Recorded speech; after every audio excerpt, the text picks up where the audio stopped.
Hi everyone, how's it going? Today we're going to be talking about goalkeepers, our sometimes forgotten friends. In general, I think they have similar requirements to outfield players from a physical perspective. There's just a couple of differences that need to be considered when designing a program for a goalkeeper, and I want to mention one or two areas and one or two things that you guys can put into your programs. We often get questions from goalies saying, obviously I'm a very different position, so how can I train speed and stamina and various different things? So I know we've put some stuff out there, but I just want to be specific on a couple of things.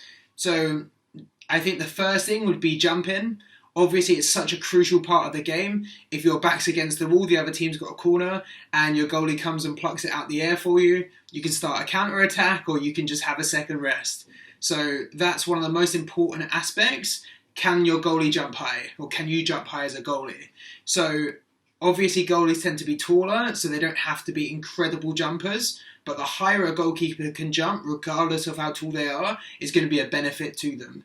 So there's a number of different ways you can train your jump height, okay? And one of the simplest one is loaded jumps. We always talk about loaded jumps in these videos. They always pop up, but they're very useful. Loaded jumps can be dumbbell jumps, trap bar jumps. It could be a barbell jump if you load it on the back. There's various different jumps. You could also hold kettlebells or wear a weight vest. Things like loaded jumps usually are done from between 2 to 4 or 5 sets, and they'd be anywhere up to probably about 5 reps if you're training for power. So loaded jumps are really useful. You can obviously do unloaded jumps like box jumps. Loaded jumps tend to get a little bit better results, it seems, so that's why we're going for the loaded jumps. Another crucial part of it, of jumping high, is lower body strength. So doing lots of heavy lower body strength work, whether that be trap bar deadlifts, conventional deadlifts, back squats, split squats, Bulgarian split squats, lunges, any of those movements that you're going to be able to lift heavy, again for 2 to 5 sets, of anywhere from probably 2 to 5 or 6 reps. That's going to be really crucial, as the amount of force you can produce in total is going to dictate the amount of power you can produce. So if you can produce a huge amount of force, then you're going to be able to produce some of that force quickly. But if your overall force producing capability is much smaller, then you can produce less force quickly. So it's really important that we can be strong, which is why we need to do heavy resistance training, or one of the reasons. Another part of jumping high is plyometric work. So true plyometric work would be impact-driven exercises. So that would be pogo type jumps, that would be hurdle jumps where you're looking to get really quick off the floor and be very snappy and get that kind of noise feedback from the ground. So plyometric work can be done, it can be done pretty much anywhere as long as you are fresh and having lots of rest. So it can be done easily before field sessions, whether it be at the back end of the warm-up, whether it's going to be before a speed session, or whether it's going to be in the gym before a resistance training session as well. So plyometrics slot really nicely into many different aspects of the program. And they're going to be really important for training ankle stiffness and being able to utilize the stretch shortening cycle. So basically we can use the elastic energy, and that's going to help us to jump higher and more efficiently. So jump height, very important. Another thing that's going to link in with jump height, and this is probably a little bit different to a field player, is upper body strength side of things. So if you are weak in your upper body, you might not be able to deal with contact very well.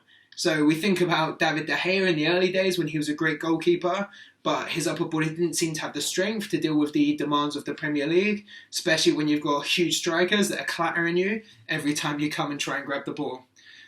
So upper body strength is really important, and again that might differ from a nippy winger that relies more on their speed.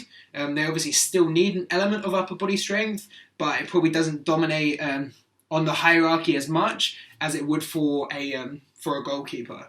So what you would utilize is bench press and its variations, and you want to go for structural balance, so you're also going to have lots of pulling exercises. So we like to think in a ratio of 1-to-1, or even between pushing and pulling exercises, and sometimes we'll take that even further and try and have double the amount of pulling as we do pressing, and that's just going to help us have structural balance and make sure we don't get any shoulder issues. So any of these bench press variations, so that might be barbell bench, dumbbell bench, it might be a floor press or a chest press machine even, are going to be really useful. And rowing variations like barbell rows, bent over rows, dumbbell rows, you've got chest supported rows, which is one of the best ones if you can find a good setup. Even head supported rows, which is something that I've been using recently, where you'd rest your head on the end of a bench, and basically it means that you have to have a really strict back angle and keep your head in contact with the bench, and that means that you'll know if you're lifting up, and just kind of use your the movement of your body to lift the weight. So there, and you've got chin-ups and pull-ups, lat pull-downs in there as well. So it's not just horizontal pulling, it's going to be vertical pulling as well, like chins and pull-ups that are going to be really useful for you. So there's some different exercises you can use. You can start with hypertrophy and move to strength and power later on, but any of those sets and rep schemes that you would use for those qualities are going to be useful for a goalkeeper. One thing that I want to mention is that there are two things essentially when it comes to upper body strength work, especially for a goalkeeper, is we need to think about one, shoulder health. So making sure we can do this upper body strength work and have a healthy shoulder that's not going to have pain. And two, we want to make sure we have good range and we can reach over our head and still grab the ball. We don't want to be trying to reach over our head like this, not being able to get over your head, and then trying to get the range out of your lower back, okay? So you can't really see that lumbar extension there, but we want to make sure that we can have a good neutral spine and get overhead without shrugging our shoulders up. So two things to consider for those things.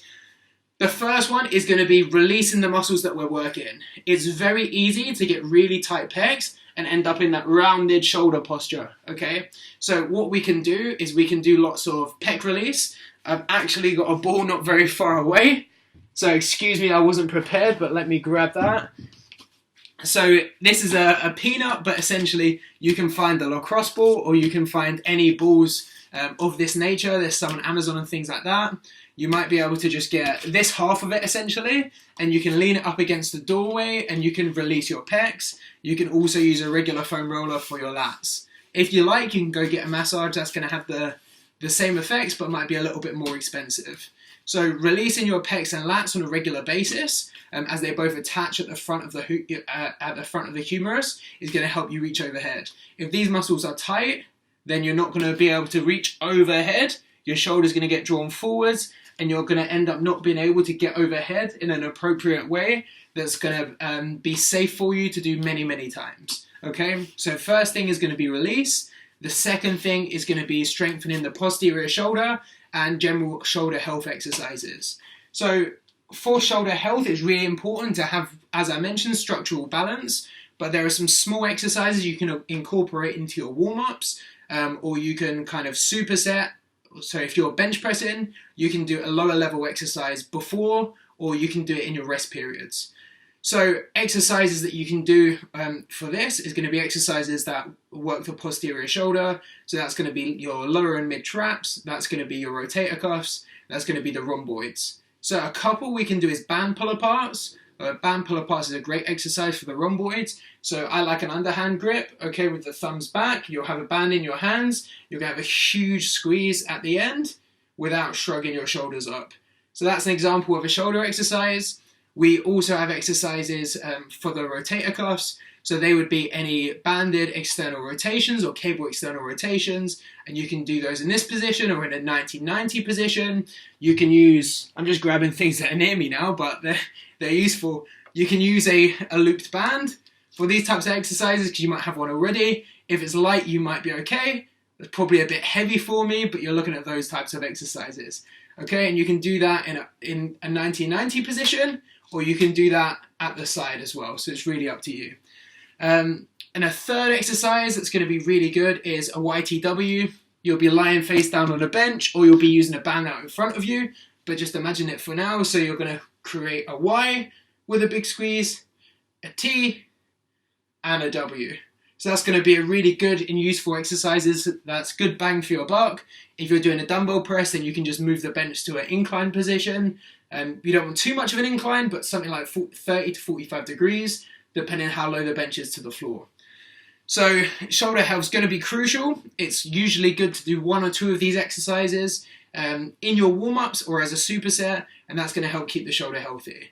So hopefully our goalies have got something out of this, and if you know a goalie, pass this on.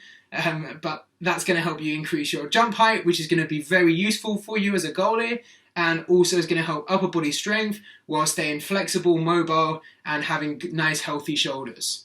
So I hope you guys got something out of this. Share it with any goalies, and I'll see you next week.